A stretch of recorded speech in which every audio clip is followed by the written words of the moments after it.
Bem-vindos e bem-vindas ao nosso primeiro podcast do Construir. Sou Vládia Lira, sou diretora do Construir, e esse momento é muito importante para a gente, que a gente está discutindo sobre trauma e gestalterapia e neurociência. Então, para vocês perceberem, é um conhecimento muito amplo. E para iniciar o nosso primeiro podcast, a gente trouxe a professora Josélia Quintas, o professor Leonardo Machado. Eu gostaria que eles pudessem se apresentar para vocês, para que vocês pudessem conhecê-los, né? Josélia, a gente quer conhecer mais, né? Mas vocês já conhecem bastante a nossa querida professora, né? Eu digo que é minha professora e minha amiga, e quando eu chamo ela de professora, ela pare com isso. Eu digo, não, mas vai ser sempre minha professora. E aí, Josélia, seja muito bem-vinda, né? A gente tem discutido aí há meses sobre essa temática, né? E é a partir dessa temática que a gente tem gerado, né, o nosso podcast e gerado o evento, né, Imersão em Trauma, né, diálogos interdisciplinares. Então, é um prazer, né, ter você aqui. Eu queria que você pudesse se apresentar um pouquinho para que as pessoas, né, que ainda não lhe conhecem pudessem conhecer. Obrigada, então, pelo convite.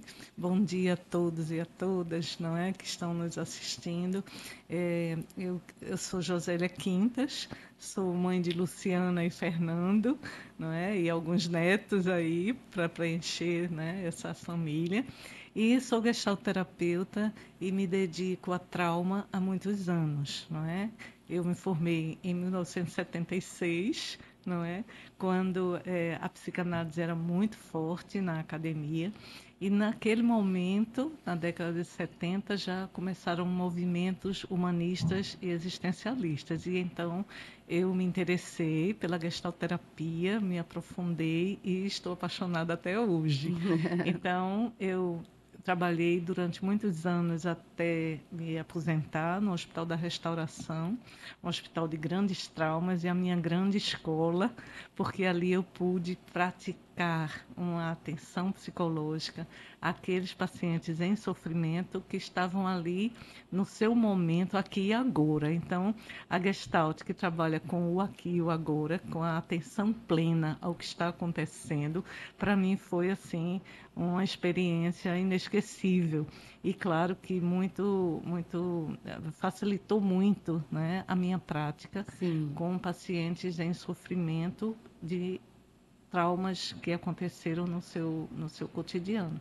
Então a gente já começa a olhar para trauma de um outro modo, como se Sim. via antigamente, vamos dizer assim. E aí foi, né, o meu estudo tem sido aprofundado, eu tenho me dedicado aos grandes traumas, às doenças crônicas, não é, que são muito ameaçadoras, ao luto, ao suicídio pós-venção, que tem sido hoje Sim. um campo de atuação muito importante para mim. Oh, obrigada, Josélia. E eu gostaria também, né, que o professor Leonardo Machado pudesse se apresentar para que as pessoas possam conhecê-lo aqui no nosso campo, né, da gestalterapia. Seja muito bem-vindo. Primeiramente, muito obrigado pelo convite, pela honra.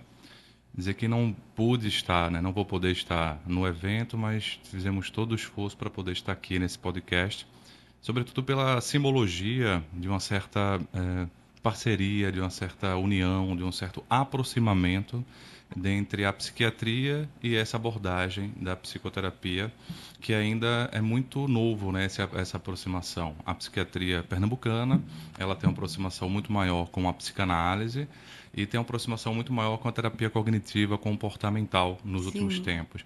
Então, acho que esses espaços eles servem também não só pelo tema em si, mas pelo simbolismo da junção dessas duas ferramentas fundamentais para tentar aliviar o sofrimento humano. Então, eu me chamo Leonardo Machado, eu sou médico psiquiatra, sou professor adjunto da Universidade Federal de Pernambuco. Esse ano completo 10 anos lá como professor. Lá eu também preceptoro a residência de psiquiatria, né? Atualmente já passei por várias atividades, mas atualmente estou coordenando seminários de psicofarmacologia. Eu tenho um mestrado e doutorado em neuropsiquiatria e ciências do comportamento lá pela Pós-Neuro da UFPE. Atualmente me colocaram, né, no triênio como presidente da Sociedade Pernambucana de Psiquiatria, Me colocaram porque a gente às vezes assume algumas atividades como missão mesmo, né? Então eu já falei para os colegas que depois que terminar esse mandato, a minha missão enquanto presidente dessa associação está cumprida. É, e aí a gente tem um passeio na psicoterapia, né? Sou especialista em terapia cognitiva comportamental, tenho formação em terapia cognitiva processual. E durante a parte acadêmica, assim, o principal ponto que eu estudo de artigos científicos que produzo, de textos, de livros, é muito sobre prevenção, né, em saúde mental. Como fazer prevenção? Esse foi um tema que sempre me chamou a atenção, Sim. ainda enquanto estudante de medicina que estava começando a sair da neurologia e pensando na psiquiatria. E aí, para tentar fazer prevenção, eu me aproximei da terapia cognitiva comportamental e me aproximei também da chamada psicologia positiva. E acho que vai acabar permeando aqui a nossa conversa um pouco sobre essa felicidade, né? Os perigos de uma felicidade tóxica. E aí nós temos essas vinculações teóricas, profissionais. Acho que esse é um pouco do resumo, talvez que seja importante para você que não nos conhece, que não conhece tanto a psiquiatria, saber também que estou aqui como presidente da SPP, trazendo de portas abertas, né, na nossa jornada, nossa Psiquiatria PE deste ano, que acontece agora, nessa próxima semana.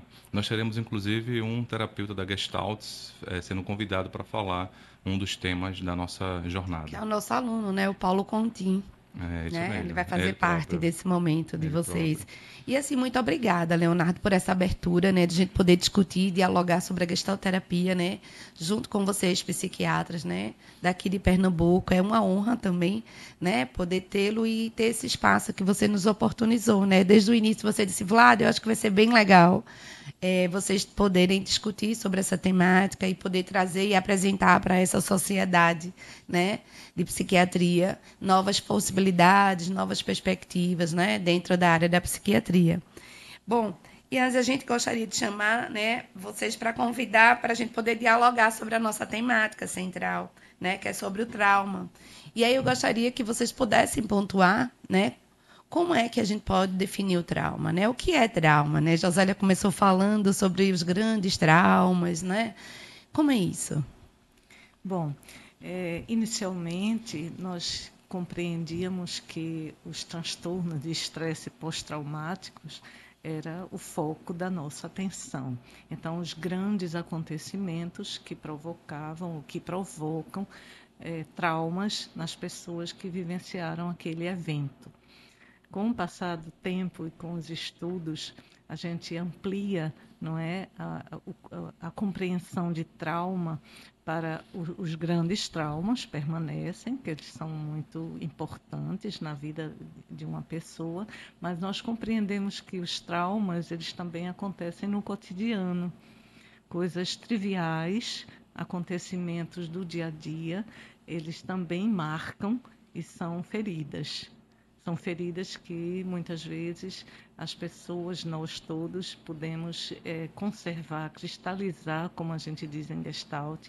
Então, aquele evento, aquele acontecimento, ou vários acontecimentos na vida da criança, podem trazer repercussões importantes na vida do adulto. Entendi. Então, Não, entendi, né? Você traz que esse trauma ele pode ser trabalhado, ele pode acontecer, né, em qualquer etapa da vida, né? Principalmente na infância, você está trazendo da infância, mas que não precisa ser um evento, talvez pode ser um evento do cotidiano, onde essa criança ela pode sentir aquilo como um trauma e aquilo ter repercussão na vida dela e trazer as cristalizações, né, as interrupções nas relações, na forma de estar no mundo, como a gente chama as cristalizações em gestalterapia, e aquele comportamento ele fica ali, vamos dizer, estagnado, né, para quem não conhece. isso. Então, falando em Gestalt, a gente vai falar do nosso relacional, do nosso campo, né? O nosso campo relacional ele tem uma importância. E quando a gente fala da criança, a criança é dependente do adulto e ela não tem ainda a capacidade de se conduzir sozinha, de se auto-apoiar. Então, é preciso que a gente tenha adultos que possam conduzir a vida das crianças e nessa história de conduzir a vida das crianças, muitas feridas podem acontecer, que é o que a gente vai falar sobre o silenciamento das emoções. Né? A criança pode ser desconsiderada no seu sentir, na sua emoção, e silenciada. E uma vez silenciada, isso pode, né, dependendo de como é sentido na vida daquela criança, essa relação pode ser o que a gente chama de traumatização. Porque uma coisa é o trauma, outra coisa é a traumatização. Que essa é uma diferença fundamental hoje. Não é? Não só a criança, mas qualquer pessoa que vive um evento considerado traumático, necessariamente ele não precisa ser uma traumatização. Depende de como cada um processou aquilo que aconteceu. Então, às vezes, o acontecimento é medonho, é grande, e a pessoa não consegue processar na medida de conseguir se autorregular e manter o seu equilíbrio organísmico. Entendi. Então, assim, quando a gente fala de traumas, né, eventos traumáticos, não necessariamente a pessoa, ela vive aquilo de forma a traumatizar a sua vida, né, a sua dinâmica, a sua forma de funcionar. Mas a gente precisa estar sempre, né, ajudando, quando a gente fala enquanto gestalterapeuta, né, como é que esses sinais, esses sintomas, essa forma de se apresentar esse fenômeno, né, e não tudo que a gente passou enquanto evento traumático, ele traumatiza a pessoa. Isso. Né? E, Leonardo, como é que você poderia definir, né, dentro da neurociência, assim, como é que isso acontece, né, no sujeito, como é que ele, o que é que ele sente, né, quando ele passa por uma traumatização, né? Como é que ele reage? Como é que isso? Escutando a professora, pensei em 3 pontos. Vou tentar resumir esses 3 pontos. Primeiro, do ponto de vista neuronal, neurocircuitaria, neurociências. Como é que esse trauma se processa? Primeiro ponto, é importante entender que o nosso cérebro, ele de certa forma não tem muita capacidade de distinguir sozinho o que é um evento bom e um evento ruim. O que vai ajudar o nosso cérebro a distinguir o que é um evento bom ou ruim vai ser a assinatura que ele vai dar na memória que ele vai formar a partir desse evento. E essa assinatura que o cérebro dá, ela vem a partir das emoções. Então, nós podemos definir, do ponto de vista neurocientífico, que as emoções são uma assinatura a eventos importantes que acontecem e que são guardados na nossa memória. Aí, essas emoções, elas vão dar valências, ou seja, elas vão dar colorido a essas memórias.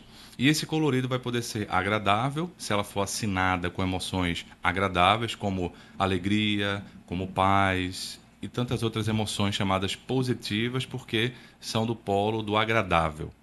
Mas ela pode ser uma memória que fica guardada como algo negativo, pesado, portanto, uma memória traumática. Então, poderíamos dizer assim de forma didática, uma memória auspiciosa, uma memória boa, quando você tem ali uma assinatura de emoções boas, e uma memória traumática, quando você tem uma assinatura de emoções chamadas negativas, porque causam desprazer. Estou falando de nojo, estou falando de vergonha, estou falando de medo, estou falando de tristeza, emoções que dão uma assinatura mais pesada. Veja que o cérebro ele não distinguiu se uma coisa é boa ou ruim, ele vai distinguir a partir da intensidade desse evento e como esse evento é assinado pelas emoções.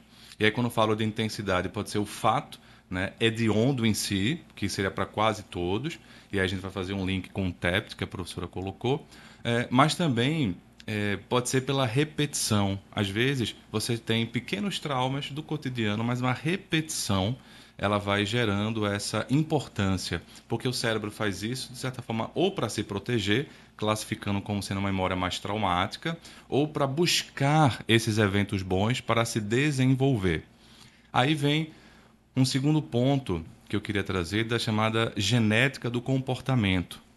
A interação gene-ambiente, né, quando eu falo gene, pegando a nossa parte biológica, ela se dá de forma diferente de acordo com a idade.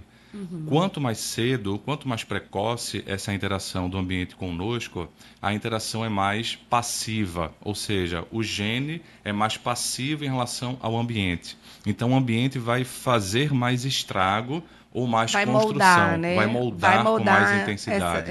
O sujeito dentro dessa, né? A pessoa dentro dessa. A gente fala assim, que quando a gente está falando dessa pessoa mais nova, ela não consegue nomear, os traumas, o que ela está vivenciando. Então, isso acaba, dentro da nossa perspectiva, ela quando ela não consegue nomear, ela só sente. Ela vai para a sensação. Então, acontece algo e o corpo reage, ela fica se tremendo, ela fica suando, ela sente dor de barriga, porque ela ainda não tem, né? Quando a gente traz, você está falando dos genes, e a gente fala também, né, dessa não nomeação. Ela ainda não tem esse cognitivo, essas palavras, essa forma de expressar o que está acontecendo.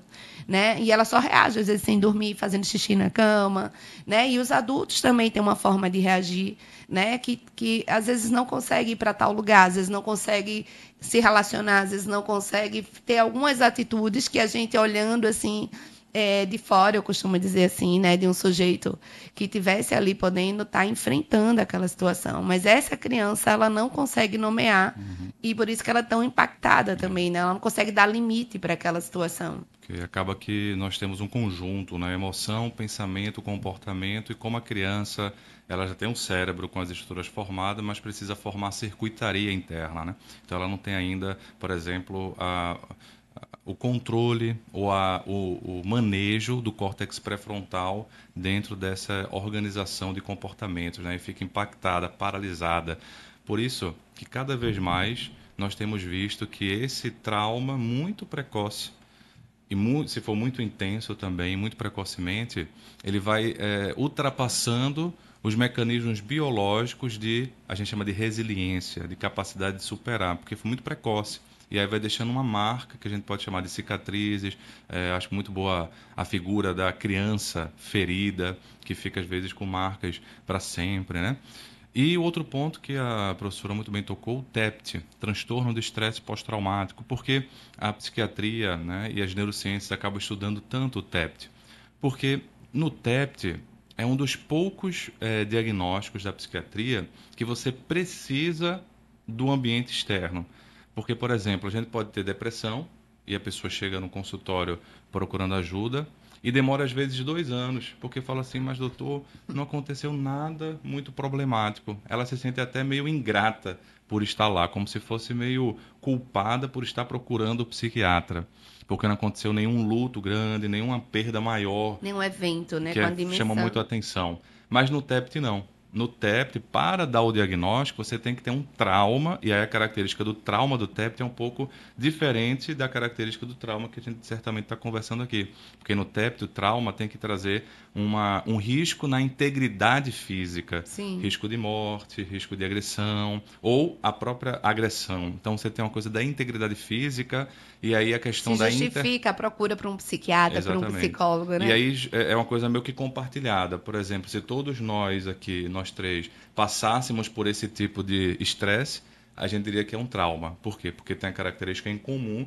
independente da nossa percepção. Porque um roubo, um assalto à mão armada, não tem como você, digamos, mesmo que você impacte menos você, é um trauma possível de ser classificado dentro do trauma do TEPT. Se vai desenvolver o TEPT ou não já é outra questão, mas o TEPT é bem estudado por isso, porque você tem a necessidade da presença ambiental para dar o diagnóstico, né? Sim, e é muito legal, né, poder trazer essa discussão de uma outra perspectiva e vai ampliando. Você falou da criança, né, que ela aí vai estar ali para moldar, e esse adulto, como é que esse corpo, né, esse cérebro vai estar recepcionando, né, essa discussão, né, esse impacto do trauma? Porque você começou a falar da criança, aí eu fiquei, tá, e os outros momentos da vida, como é que vocês têm olhado? Quando a gente pensa no cérebro, então vou pegar aqui, eu estou pegando o cérebro, mas não para vocês acharem que a psiquiatria só vê o cérebro, mas é porque as neurociências, em que a gente está se baseando aqui, ela estuda a formação, né, dos mecanismos cerebrais, da circuitaria.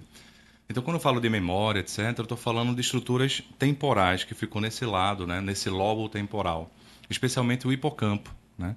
O hipocampo é uma região fundamental e muito sensível ao ambiente, porque até pouco tempo atrás nós achávamos que o cérebro não tinha condições de criar novos neurônios. Mesmo depois de uma certa idade, né? Pois é, e hoje nós temos a percepção de que sim, nós temos capacidade de criar novos neurônios, e aí especialmente no hipocampo. Então o hipocampo é um local extremamente sensível, ao estresse do ambiente, mas também extremamente plástico e, portanto, sensível a, digamos, a plasticidade positiva que um tratamento de psicoterapia, de psicofarmacologia propõe. E é nessa região que nós guardamos essa marca das memórias, juntamente com outra região que é próxima, né, à amígdala cerebral, que é como se fosse a maestrina. Eu coloco a amígdala cerebral como a maestrina do concerto das emoções no corpo. Por quê? Porque tudo que é emoção intensa vai passar pela amígdala cerebral, vai acionar a amígdala cerebral. Não só emoções negativas, mas emoções boas também, emoções positivas, agradáveis de sentir. Tudo que é intenso e que marca esse registro de intensidade passa pela amígdala, que está numa relação anatômica e funcional com o hipocampo. Então aí você tem um acionamento do sistema límbico como um todo. O que vai diferenciando a cabeça, o cérebro, né, do adulto, do adolescente, é muito bem estudado pelo neurocientista, psicanalista também, chamado Walter Mitchell, quando ele vai fazer o famoso teste do marshmallow. E ele vai colocar, depois vendo o desenvolvimento cerebral, que no adolescente e no adulto, portanto, vai havendo uma maior formação de circuitos para o córtex pré-frontal. E o córtex pré-frontal, essa região anterior da nossa cabeça, é que vai conseguindo fazer essa moldagem, essa mudança de percepção, né, em relação às coisas que aconteceram na nossa vida, uma nova narrativa, né, uma nova reinterpretação. E a grande função das psicoterapias seria dar um colorido novo, sem negar, né, os acontecimentos, sem negar a dor, sem negar que aquilo é traumático. Sim, é traumático, mas como é que a gente pode, digamos, dar um novo olhar para a tua vida? Perfeito. E, professora Josélia, né? Que olhar essa Gestalt poderia estar dando, né? Dentro de uma perspectiva, diante do trauma, diante dessa discussão? Eu vejo muito importante, né, o que o Dr. Leonardo traz, porque eu fiquei aqui pensando, a psicoterapia é a dessensibilização daquilo que ficou marcado. Então, é processual, é preciso não só que o nosso cliente que nos procura, o nosso consulente, ele conte o que aconteceu, é preciso que ele possa experienciar. Então, nós podemos, né, olhar para o como foi, como eu senti aqui e agora. Então, a nossa abordagem é uma abordagem do agora. O que está acontecendo comigo agora, embora eu esteja falando de uma situação do passado. Então, essas feridas que, por acaso, tenham ficado provocando tanta dor, tanto sofrimento, e às vezes até em forma de sintomas, como você muito bem falou. Então, não são ainda processadas de forma que ela se torne uma ferida cicatrizada, uma gestalt que ficou aberta e que vai retornar sempre. E por isso sempre seria a retraumatização, uma situação de agora relacional, de uma coisa ali, numa relação de trabalho ou numa relação conjugal, não importa. Importa é que isso agora está muito ligado a um fio invisível que aquela pessoa ainda não consegue identificar como o que eu sofro agora. Esse agora está ligado a outro sentimento que um dia foi silenciado, que um dia não foi processado. E então eu saio replicando o espetacular da psicoterapia e da gestalterapia, porque eu respeito todas as abordagens psicoterápicas, porque elas têm o mesmo objetivo, é que essa cicatriz, uma vez que não é mais ferida, ela é uma cicatriz, não se apaga. E a cicatriz, ela está completamente diferente do que era antes. Então, Mudou a forma, né? mudou a forma. Ela já não sangra, mas aquele acontecimento é o registro, né, da minha história. Nós somos sujeitos históricos. Então, já os estudos, né, eu estudo o Gabor Maté, e ele fala que na gestação as crianças já conseguem, os bebês já conseguem ali, o feto assimilar de sua mãe todas as emoções que se passa com ela. E isso já pode ser um trauma. Sim. Já pode ser essa criança, então, como é que vamos E dar a gente conta tem como disso? escapar do trauma? Eu acho muito interessante essa figura da linguagem, pegando a ideia da criança ferida, que a professora colocou, que a gente colocou, é a cicatriz. Cicatriz não deixa de ser uma marca. Isso. Porque o que as pessoas, e nós também, né, desejamos, é que não fique marca nenhuma. E aí vem uma ambição Ambição. muito grande Perfeito. da psicoterapia, dos psiquiatras e das pessoas que procuram, como se a psiquiatria e as psicoterapias, quer seja Gestalt ou outra, como se fossem o novo santo graal que vão salvar as marcas. Cicatriz já é uma marca. Só que é uma marca que influencia menos, porque a pessoa fica menos na compulsão de repetição, né? Quando a professora colocou essas vivências do passado, né? O Gestalt que está aberta vai influenciar novamente o que a gente vai sentir, o que a gente vai pensar, como a gente vai se comportar. Isso. E aí as pessoas às vezes chegam, engraçado, tem uma pessoa que fala assim, doutor, não tem como fazer um transplante de cérebro, não? Gostei. Que simboliza esse desejo, transplantar o meu cérebro, né? Tira de mim, por favor, né? Apaga minhas histórias, né? Como se isso fosse possível, né? E a gente fala muito em gestalterapia que esse indivíduo ele vai poder fazer o que a gente chama de ajustamento criativo.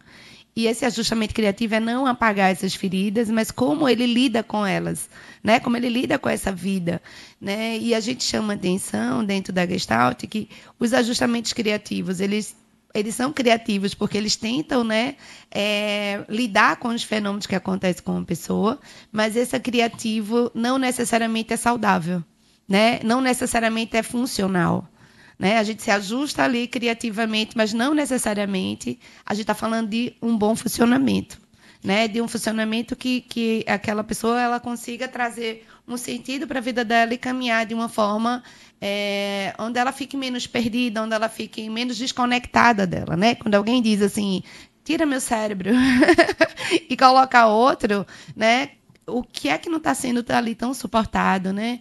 O que é que desconexão é essa? E a gestalterapia ela se propõe ser uma abordagem integrativa, né? Onde ela vai ajudar esse sujeito a dar sentido, né, para a sua vida, mas integrando o que eu penso, o que eu sinto e o que eu faço.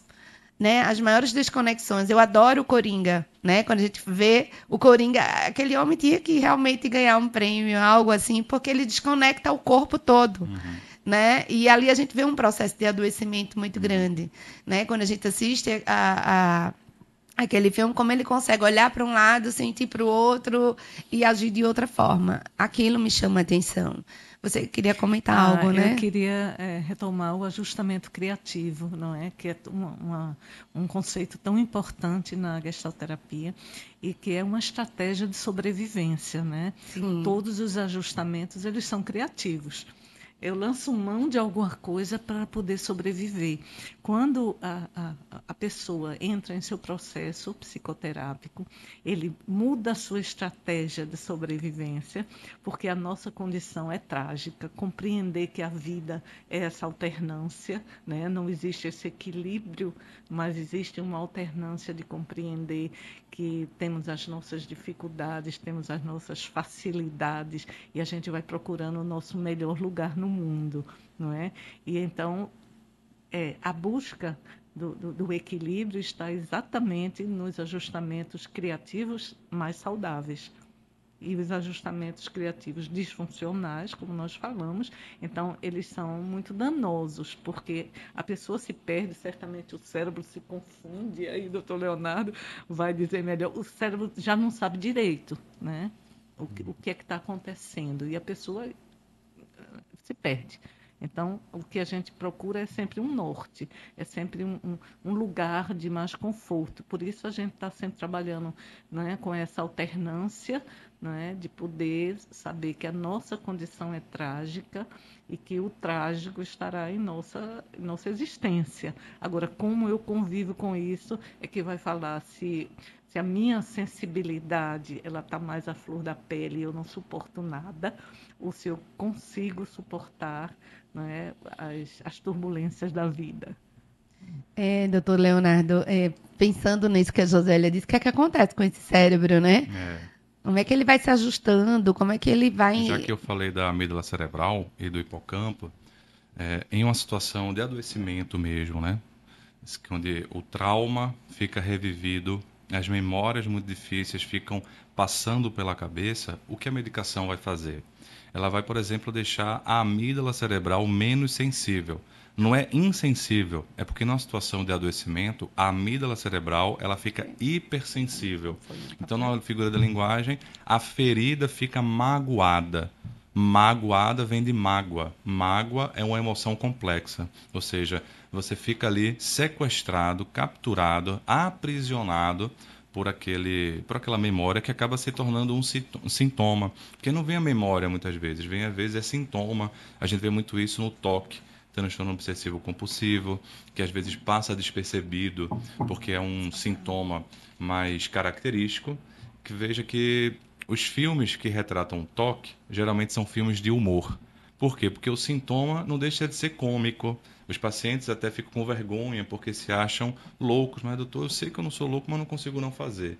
Diferentemente, então, muitas vezes, dentro da cabeça de alguém que está com toque, essa esse ressurgir de memórias não vem com uma linguagem, não vem com a narrativa, não vem com a palavra, vem com o sintoma mesmo, com a Sim, compulsão. passa, né? Eu digo assim, Passa. passa, né? Você age, você não consegue nem refletir Uhum. sobre o que está fazendo, porque a psicoterapia é aquela parada, né? Eu costumo dizer assim, que ela vai para que você não viva a vida de uma forma automática, né? Então É, ela vai trazendo e vamos lá, vamos dar sentido, tá?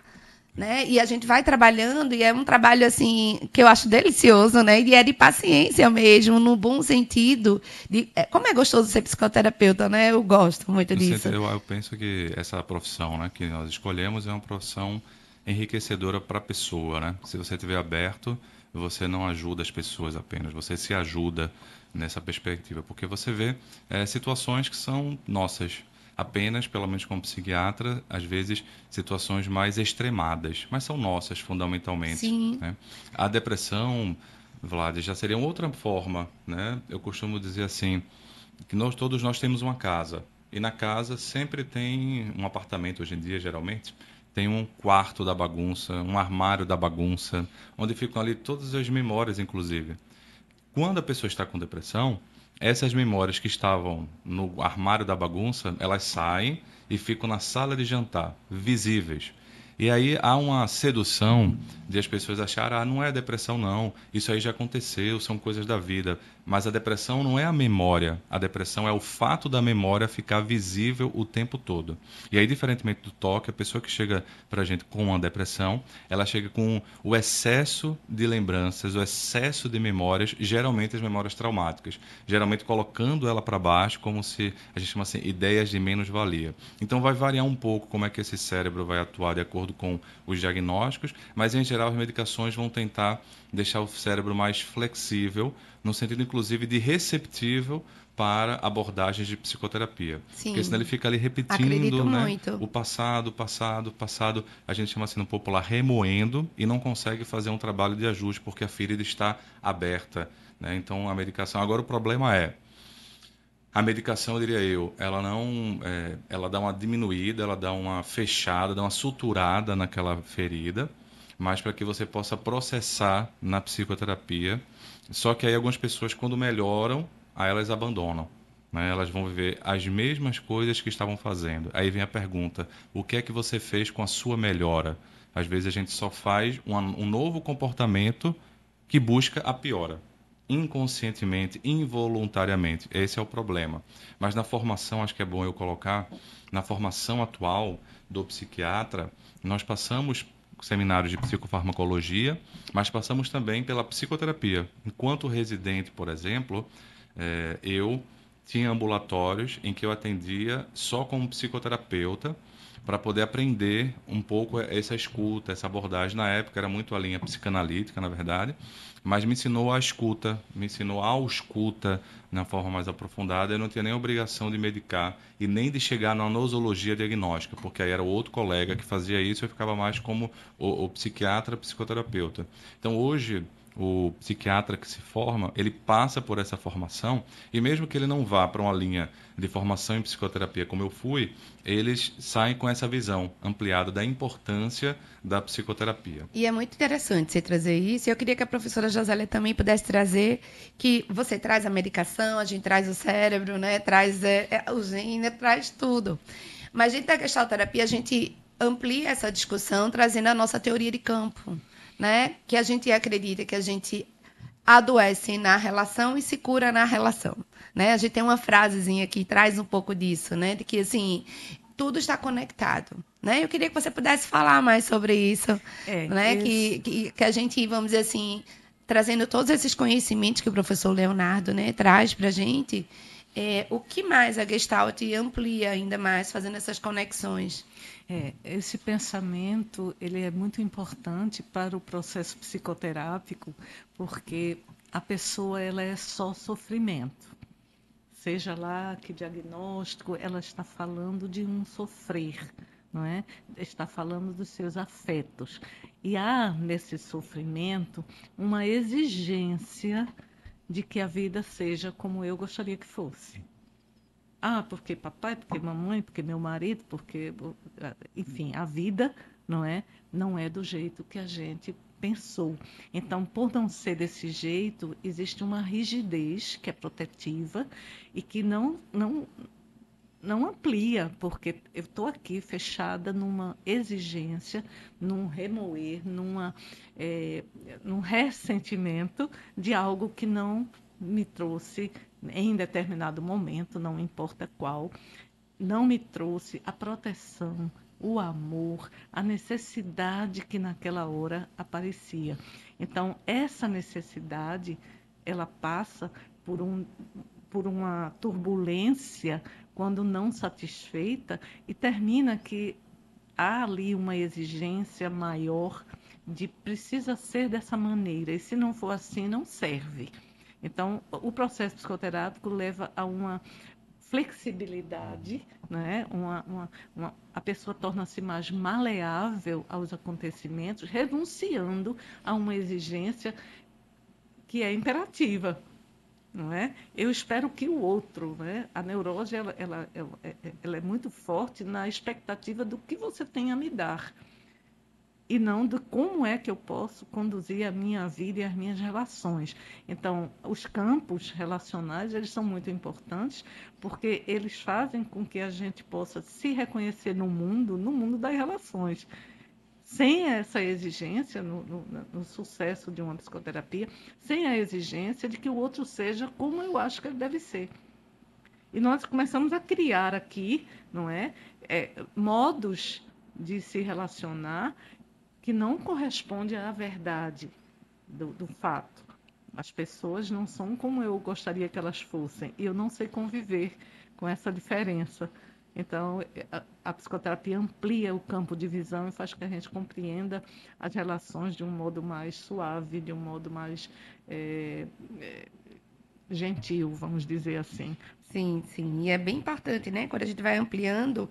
E gostei muito, doutor, né? Dessa possibilidade, né? De vocês terem essa experiência, né? De ficar só ali na escuta, acompanhando, né? Isso ajuda muito a gente e ajuda muito vocês a compreenderem o trabalho de psicoterapia. Eu acho que isso sensibiliza o psiquiatra. Eu tenho percebido cada vez mais a formação dos psiquiatras cada vez mais sensíveis, né, e ampliando essa discussão para além da farmacologia, para além da neurociência, e perceber o quanto é importante a gente integrar, né, esses conhecimentos, tudo a serviço, né, de um bom atendimento, de um bom acompanhamento, né, de que aquela pessoa possa viver a sua melhor forma de estar aqui nesse momento presente, né, que ela possa lidar com as suas questões, né, com as possibilidades que a vida, né, traz. Tem uma frase que eu gosto muito, que é a Mariana Fortunato, ela fala, né, a gente combina as coisas com a vida, mas a vida não combina com a gente. Né? E isso é muito frustrante mesmo, né? E aí ela não combina o melhor marido, a melhor esposa, né? Ela não combina o melhor trabalho, nas melhores relações. E nós ficamos idealizando, né? Como eu gostaria que fosse. Isso, e aí a gente fica nesse mundo das ideias e acaba que a gente não consegue viver a realidade é a gente que cria, né? Mas assim, a realidade que é isso, né? Não combina com a gente. E a gente tem que aprender a lidar com isso. É frustrante, é decepcionante, às vezes até desesperador, né? Porque Mas. nesse mundo relacional e nas redes sociais que nos relacionamos, todo mundo é narcisista, mas o outro. E eu fico me perguntando, e o narcisismo de cada um? Porque não existem mais pessoas que não são. Todos, quando vão falar de relacionamentos nos Instagrams e nas redes sociais, é impressionante. Sempre o outro é o objeto da cicatriz, né? E nessa figura da linguagem, né, que você colocou dessa autora, eu fico pensando também, eu também não sou o ideal para a pessoa que está do meu lado.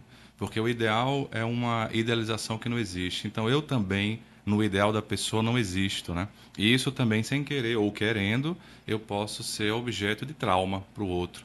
E isso aí é preciso ter muita humildade, eu acho, essa força de caráter, de saber o que se é, nem mais nem menos, porque a gente tem criado talvez uma sociedade extremamente vitimizada e se vitimizando demais, Muito. né? É quando você percebe que a gente acaba mudando na psicoterapia, às vezes, uma das funções. Olha, você também é o agente da tua vida. Porque eu lembrava de uma música muito famosa aqui no nosso Nordeste, né? O amor deixa marcas que não dá para apagar. Só que aí a gente pensa nas marcas da decepção, né? Etc. E as marcas boas do amor. E falando de música que você traz, eu lembrei agora Cazuza, o nosso amor a gente inventa, não é? Pois é, nós temos um papel, né? Nós temos um papel menos E a gente passivo. inventa e exige. Inventa e exige, né? A gente cria um fantásticozinho do mundo na nossa cabeça e quer se relacionar com o mundo dessa forma. E o mundo diz, olha, não estou entendendo. É o mundo que diz, né? Eu não estou entendendo isso que você está demandando de mim, diante de tanta diversidade, diante de tantas pessoas, de tantas formas de estar no mundo e adoecidas ou não, né?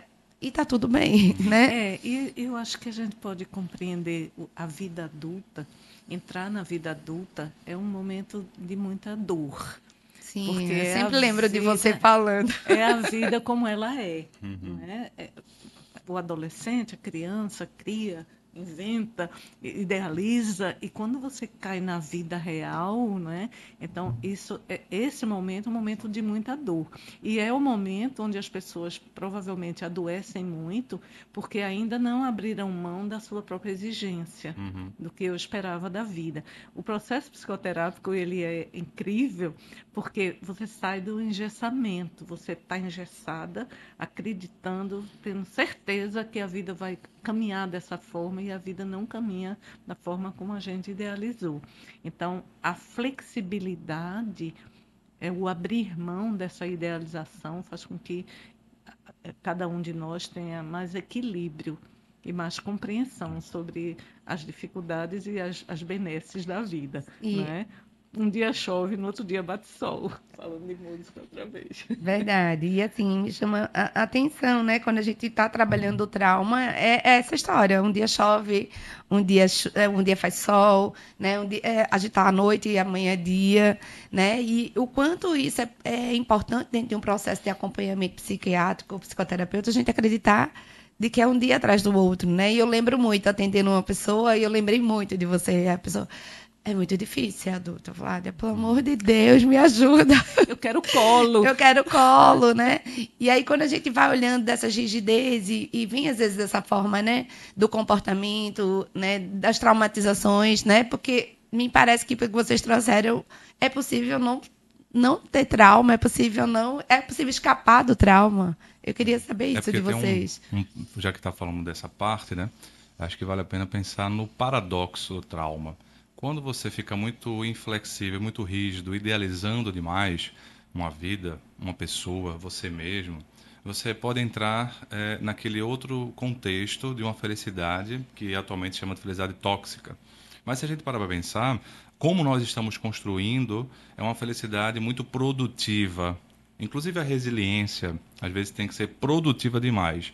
Você tem que estar resiliente hoje, né? E não é um processo que leva tempo. Então nós somos muito impacientes com as emoções. Imediatistas. Né? Então nessa felicidade autocentrada, em que eu preciso ser feliz e não estou muito me importando com o social, com o outro, em que eu sou uma felicidade mais exibicionista. Não basta eu sentir, mas eu tenho que aparecer ou aparentar sentir.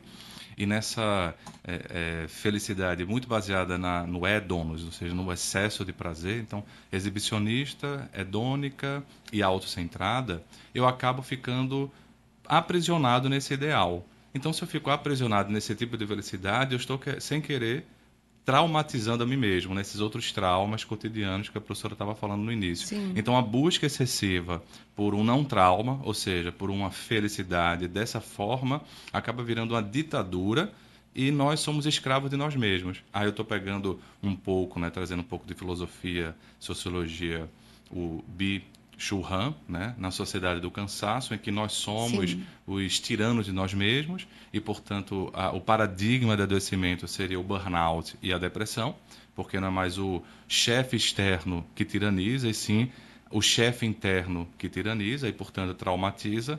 E no outro livro, né, já ali meio pós-pandemia, A Sociedade Paliativa, ele traz essa fala da professora Josélia quando resgata o Friedrich Nietzsche. O Nietzsche dizia que ele só brigava com gente grande. Então ele brigou com Jesus, com Platão, com Sócrates. E com Platão e Sócrates a briga é porque ele diria que Platão ele tirou o trágico da vida quando trouxe, digamos assim, o equilíbrio excessivo. Ele fazia um enaltecimento ao trágico. Só que a gente pode fazer esse enaltecimento ao trágico e cair num certo pessimismo. Mas podemos fazer essa constatação, e não mais enaltecimento do trágico, como um realismo. E a partir dessa aceitação do aqui, do agora, do real, né, você entender que faz parte. Né? O trágico faz parte da força, e aí o Byung-Chul Han coloca na sociedade paliativa o desejo excessivo de anestesia, para fugir desse trágico da vida. e para fugir da pedagogia da dor. Não é um pessimismo que eu estou enaltecendo, mas Não. é que a dor traz uma pedagogia. E o próprio trauma, simbolizando aí a dor, ele traz uma pedagogia, traz algum ensinamento. Mas aí quando a gente tira o excesso de anestesia que as pessoas, a sociedade, todos nós buscamos, a gente tira a palavra, a gente tira não só na palavra, mas a construção de uma narrativa que a gente tinha antes nas filosofias, nas religiões cristãs, em outras metáforas do budismo, ou seja, a perspectiva de dar um significado, Sentido para a vida, sentido né? para a vida. Que eu acho que o Viktor Frankl é o pioneiro. Eu acho que é muito importante, né, esse ponto, porque nós buscamos na psicoterapia a coerência entre o acontecendo e o sentido. Né? Então, como eu sinto, eu preciso estar coerente. Se a situação é dolorosa, eu vou sentir dor, eu vou sentir tristeza, eu vou chorar, não importa, eu preciso estar coerente. Então, quando você traz a sociedade paliativa, é uma reflexão muito importante pela tirania da felicidade, a evitação de uma dor inevitável. Não é? Então, como eu trabalho com luto, então legitimar essa dor e ter a paciência de que aquela pessoa processe a vida agora sem aquele ente querido, isso aqui caminha junto, é dual e não tem como não sentir essa dor, não é? Então, é no processo psicoterápico que essa pessoa vai assimilando que a nossa existência, ela é permeada por acontecimentos bons e ruins, e que as pessoas passam pela nossa vida e muitas vezes elas saem. Falando da morte, agora falando das finalizações, que as pessoas nem aceitam, perder o emprego, perder o namoro, perder uma amiga, isso é uma coisa muito adoecedora, porque eu não posso perder nada. E na vida a gente perde e a gente ganha, nem sempre ganhando, nem sempre perdendo. Isso, e eu gosto muito, né, do livro, né, O Mito do Normal, do Gabor, né, que ele vai trazer assim, que sociedade normal é essa, né, que sabe tudo agora sobre como envelhecer melhor, né, como cuidar da saúde, exercício físico, e a gente vê cada vez mais um anúncio de diversos transtornos, né, diversas formas de se comportar sem um sentido da vida.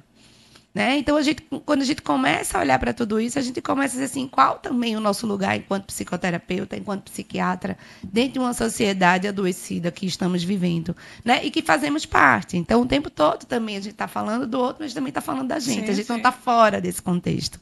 né? E aí eu queria saber de vocês, assim, quando a gente discute sobre trauma, quando a gente discute sobre esses caminhos, quais são os métodos, né? A forma terapêutica, vocês já foram trazendo, né?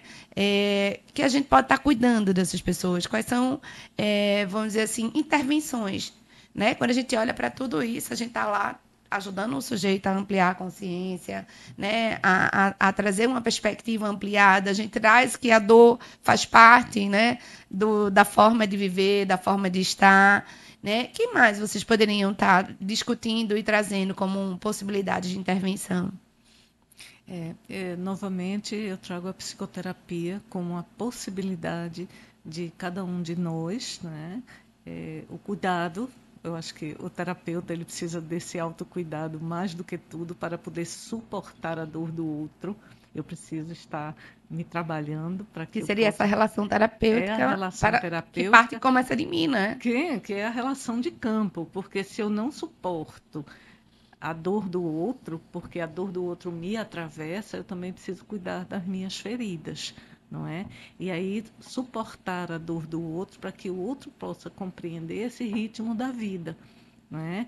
De que eu preciso ser mais flexível diante dos meus eventos, traumáticos ou não traumáticos, porque isso é a minha história. Toda doença tem uma história, não é? A doença não é aquilo que acontece agora, não é? A doença ela vem de modo processual se instalando, de forma que um dia transborda.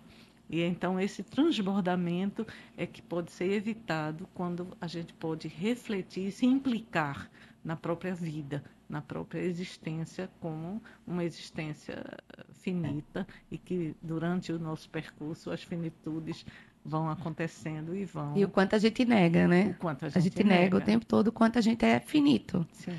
Né? E enquanto psicoterapeuta, eu adoro falar da Beatriz Cardella, né? Ela traz um livro de volta para casa que ela diz que a gente só vai conseguir levar o outro até onde a gente foi.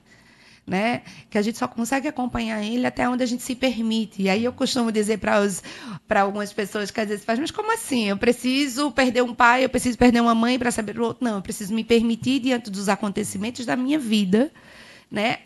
Se permitir sentir, se permitir chorar, se permitir ser feliz também. Porque ao mesmo tempo que a gente fala de uma felicidade tóxica, né?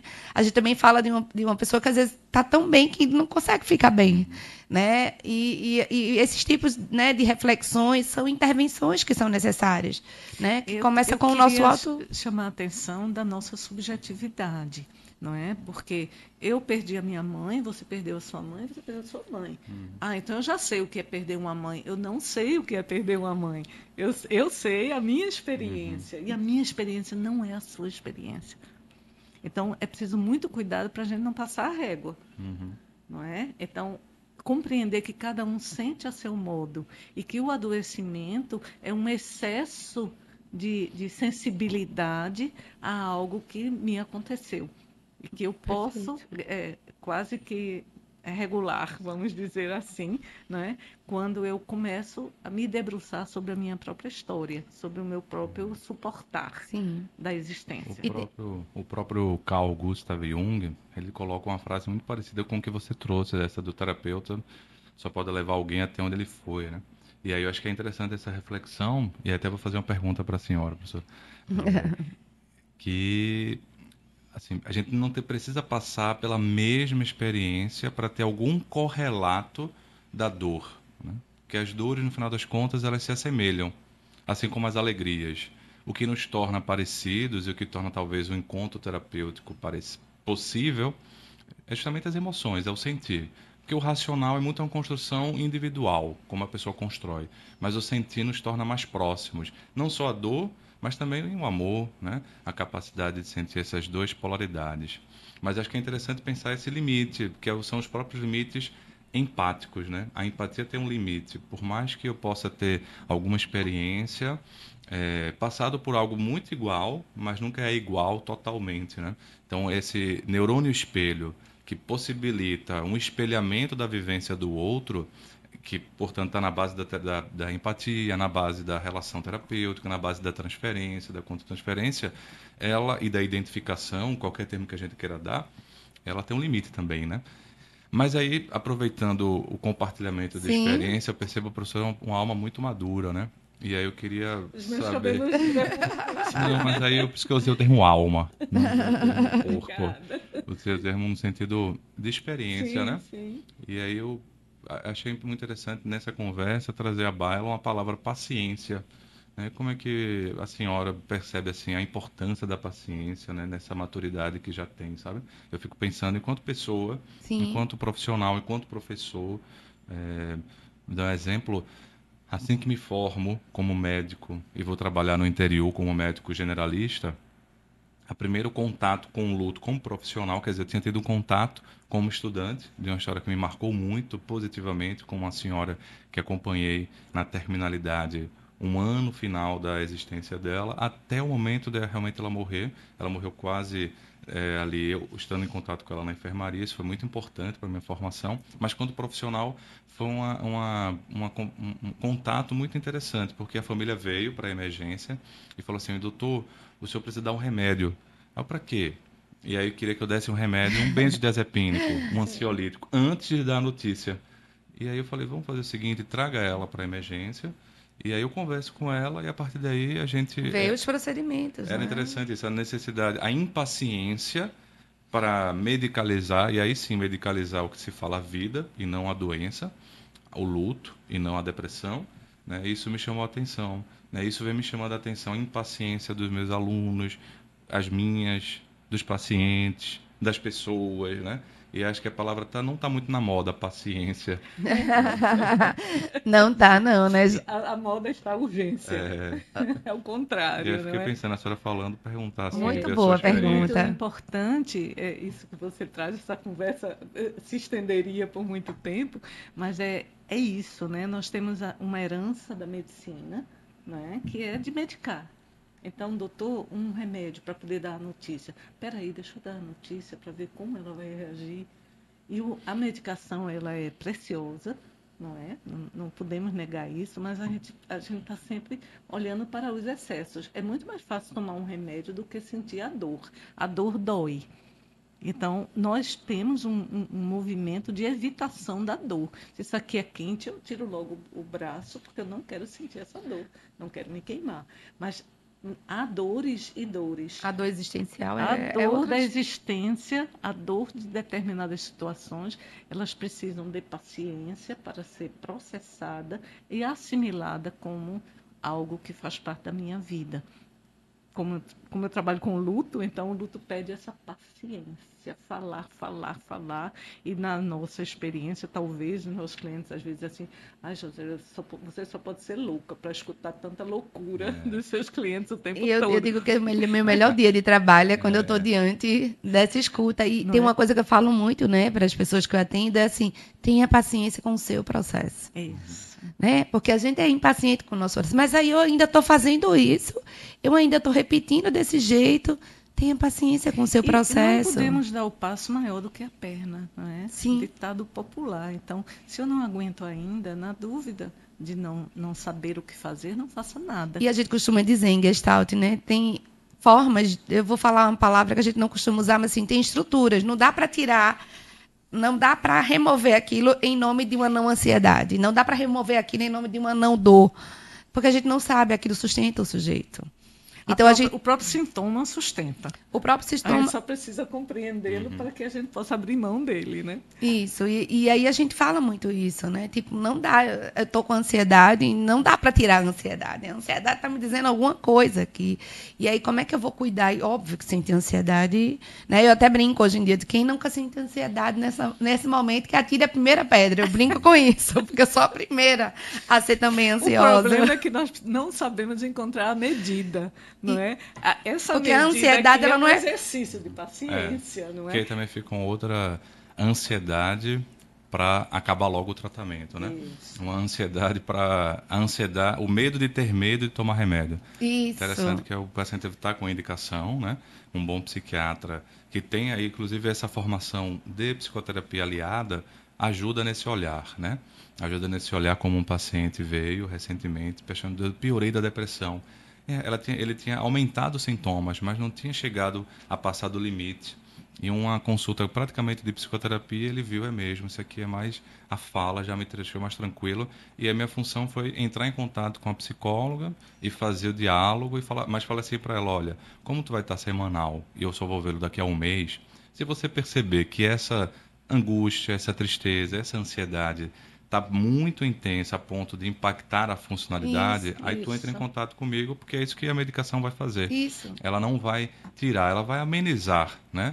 No final das contas, a gente mexe em dois grandes neurotransmissores.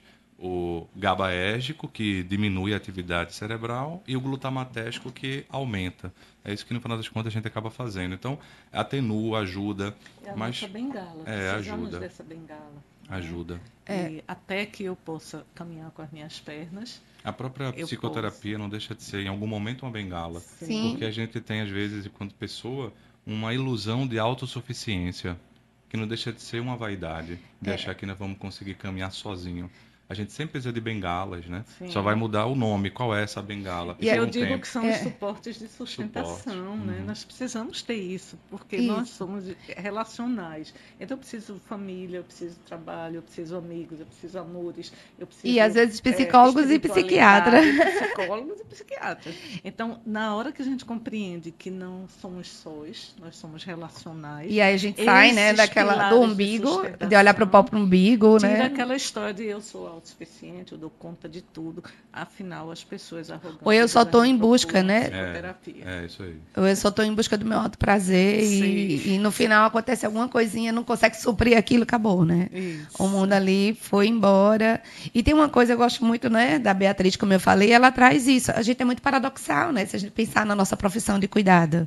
A gente vai ajudar a facilitar aquele processo para que ele possa andar com suas próprias pernas, que é o autossuporte, que ele seja seu próprio autossuporte. Né? Naquele momento, a gente está sendo um heterossuporte, a gente está dando ali um medicamento, uma conversa com o psiquiatra, às vezes muda muito o percurso, ele chega cheio de ideias na terapia, né? O acompanhamento terapêutico. Então, naquele momento, ele está precisando de um heterossuporte, que é um tema muito importante para a gestalterapia. E já que você está falando disso, a gente não pode deixar de falar de um assunto que é muito divulgado, que é o exercício físico, a prática da meditação, da yoga. Então, nós temos aqui alternativas integrativas Sim. que vão ajudar. Agora, prestar muita atenção que essas alternativas não eliminam a possibilidade de você refletir sobre o seu estar no mundo. Não é? O meu lugar no mundo, a minha medida para as coisas. É a consciência, né? A consciência. Então, a psicoterapia caminha à parte. Estamos falando de uma outra coisa. De uma qualidade de vida, sim. Na medida do possível, a psicoterapia. Ontem, uma aluna fez uma pergunta bem desafiadora, que era, Josélia, no processo psicoterápico, uma pessoa pode, então, superar a sua dificuldade, que fez ela procurar a psicoterapia, e se ela quiser continuar, né? A vida não para de acontecer, foi a minha resposta. A vida não para de acontecer. Então, se ela quiser continuar, é uma opção que nós vamos falar sobre isso, mas nós não estimulamos a dependência. Isso. Eu não posso ter aquele lugar como o meu refúgio para as minhas dores. Eu preciso compreender as minhas dores e atravessar os desertos existenciais e compreender as nossas fraturas existenciais. Agora, nada impede que essa pessoa continue querendo aquele espaço para falar dos acontecimentos e de como ela está atravessando a própria existência. Sim. A gente está chegando ao fim, mas aí, professor Leonardo, me veio, né, que Josélia fala dessa dor que é individual, dessa dor que é singularizada, né? Todos nós aqui podemos ter perdido a nossa mãe, mas a forma, né? E me chama muita atenção também em relação à psiquiatria, que também não é todos os medicamentos que servem para todo mundo. E isso, queria que você pudesse falar mais sobre isso, porque isso me remete a essa discussão, sabe? Sobre a singularidade, né? A gente sabe que tem testes, a gente sabe que tem indicadores, a gente vai testando naquela população e aquele medicamento, né, parece ser mais universal possível, que é o sonho de toda a ciência, é ser universal, né? Que aquilo seja igual para todo mundo, porque explica muita coisa, né? Mas quando a gente volta para aquele singular, ainda dentro da psiquiatria a gente encontra, né, essa importância, essa delicadeza de olhar essa singularidade. Existe uma idiosincrasia do singular, né? E, de fato, essa idiosincrasia passa não só por uma questão filosófica, mas por uma questão biológica. De fato, nós somos muito parecidos, mas ao mesmo tempo são muito diferentes e fica visível nessa questão da medicação quando você vai prescrever. Chega na psiquiatria e na medicina como um todo, na oncologia, é muito forte isso, a chamada farmacogenética. Você estudar o gene da pessoa para tentar encontrar uma medicina de precisão. Na psiquiatria isso já é uma realidade, e aí a gente divide assim uma farmacogenética de farmacocinética, que é como o fígado metaboliza, essa é mais precisa, porque é menos complexa, e temos uma farmacogenética de farmacodinâmica, como o medicamento age no cérebro, e aí seria a ação dele. Essa é um pouco menos precisa. Por quê? Porque eu costumo explicar isso para os meus residentes, né? Na prática também eu vejo isso. Quando a gente tem uma medicação que sinaliza para aquele paciente que é útil do ponto de vista terapêutico, é uma sinalização, mas ainda não é, vamos supor, um antibiograma, que você tem uma infecção urinária, faz o antibiograma e sabe qual é o fármaco necessário, porque você está pegando um fármaco que vai matar uma bactéria. Como não dá para matar nada no cérebro, não é tão específico. Além disso, todas essas outras coisas, exercício físico, relação, história, espiritualidade, tudo isso entra no conjunto dessas doenças que são complexas, ou seja, são multifatoriais e poligênicas. Então, a farmacodinâmica, que é como o remédio age no cérebro da pessoa, ela é menos precisa do que a chamada farmacocinética, de como o fígado metaboliza essa medicação. Então, estamos no caminho, mas eu acredito que não vai conseguir chegar, é uma opinião pessoal, baseada nos estudos, que vai conseguir chegar nessa precisão certeira, porque para isso a gente vai desconsideraria outras ferramentas causais e terapêuticas que não sejam só, digamos assim, uma medicação. No final das contas, todas essas ferramentas, psicoterapia, exercício físico, alimentação, elas são biológicas no sentido que trazem uma mudança no biológico. Mas são outras vias de acesso que talvez a medicação por si só não consiga atuar. E acho que, para tentar trazer aí alguma fala final, o que a gente conversa muito, eu converso muito com meus residentes, não é que a gente vai buscar construir autossuficiência, e sim autonomia. Há uma grande diferença. Tudo isso que a professora colocou, que você colocou, a gente poderia traduzir como autonomia, mas não autossuficiência. Autossuficiência é mais produto da arrogância, da prepotência, e autonomia é mais produto de uma humildade, de ser no um sentido adulto, que sabe o que se é, isso, a minha potencialidade perfeito. E as minhas limitações. Humildade nesse sentido, não um rebaixamento de si, mas a capacidade de saber o que se é. Sim, perfeito. Lindo. Foi, amei também. E você, a gente está finalizando, o que é que você... Para finalizar, eu vejo que precisamos compreender a nossa existência, né? Eu digo que nascemos e morremos um dia. E o que fazemos com a nossa vida enquanto estamos aqui? Então, é necessário muita reflexão, é necessário muita atenção ao que se passa comigo, o que se passa nas minhas relações, para que eu possa encontrar a tão almejada serenidade. Pois é, gente, muito obrigada, né? Eu acho que a gente sentiu o gostinho, né, do que é o trauma, da neurociência, né, do papel do psiquiatra, do papel do gestalterapeuta. Eu acho que esse momento ele foi muito rico para mim, né? Vocês inauguraram o meu podcast enquanto construí de uma forma muito linda, né? E fiquei encantada com a fala de vocês. Foi um prazer, Leonardo, conhecê-los. Josélia, a gente já está aí mais tempo juntas, né? Mas o quanto é importante estudar sobre fazer essa interdisciplinaridade, né? O quanto a gente fica preso nas nossas caixinhas, né? Enquanto psicoterapeuta, enquanto psiquiatra, e eu não estou falando dos diálogos que a gente não tem por telefone e ligações. Eu estou falando enquanto sociedade, né? Enquanto promover momentos, de fato, onde a gente possa sentar em mesas e dialogar, né? Com várias categorias, com várias pessoas e que possam estar ali, né? A gente falou tanto também e no final eu fiquei até pensando, a arte também cura, sim, né? sim. Ela é importante. Às vezes você vai para o teatro e você faz, caramba, como assim? Isso me impactou tanto, eu nem imaginava a grandiosidade disso.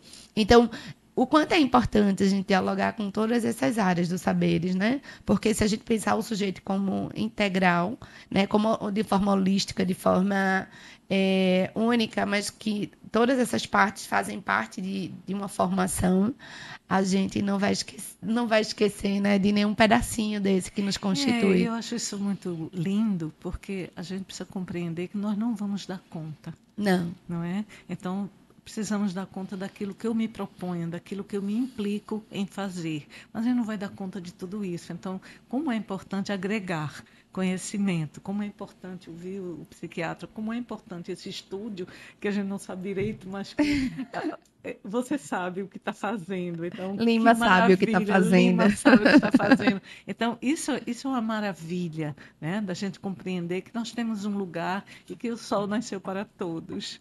Sim. Pois, muito obrigada, gente. Obrigada, Lima, também, né?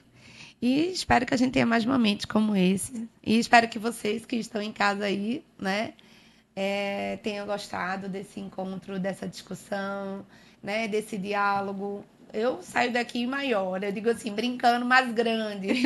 A gente utiliza, né? Mas me sinto muito favorecida pelo conhecimento de vocês. E eu não sou mais a mesma pessoa depois desse encontro. Obrigada. Eu que agradeço também. Tchau, gente. Tchau.